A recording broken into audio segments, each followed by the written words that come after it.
Sir మేము కల్లో కూడా అనుకోవాలి ఇట్లా ఇల్లు కట్టుకుంటాం, ఇట్లా మేము గృహప్రవేశం చేసుకుంటాం, మా ఇంటికి ఇట్లా రేవంత్ రెడ్డి గారు వాళ్ళు వస్తారని కూడా మేము అనుకోలేదు, మా సార్లు వస్తారని కూడా అనుకోలేదు సార్ మేము.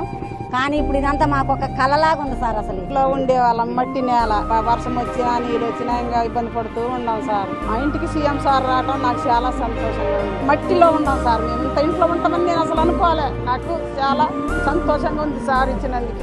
ఎవరు అడ్డం పడ్డా ఎవరు అడ్డుకున్నా ప్రతి పేదవాడికి ఇందిరమ్మ ఇల్లు ఇవ్వాలి, ఆ ఇల్లు కట్టుకోవడానికి 5 లక్షల రూపాయలు ఇవ్వాలని రమణమ్మ ఇంట్లోనే గృహప్రవేశానికి పోయినా ఆమె బిడ్డ కళ్ళల్లో ఆనందం చూస్తే, ఇంతకుముందు ఈ వేదిక మీద మాట్లాడినప్పుడు మైనార్టీ ఆడబిడ్డ కళ్ళల్లో ఆనందం ఏం చేసినా ఆనందం రాదు. జూబ్లీహిల్స్ లో ఇల్లు కట్టుకున్న నా కళ్ళల్లో ఎంత ఆనందం ఇల్లు గృహప్రవేశం చేసిన రోజు ఉందో, ఇవాళ అశ్వరావుపేట పేదలు వాళ్ళ గృహ ప్రవేశం చేసినప్పుడు వాళ్ళ కళ్ళల్లో వాళ్ళ గుండెల్లో వాళ్ళ సంతోషం చూస్తే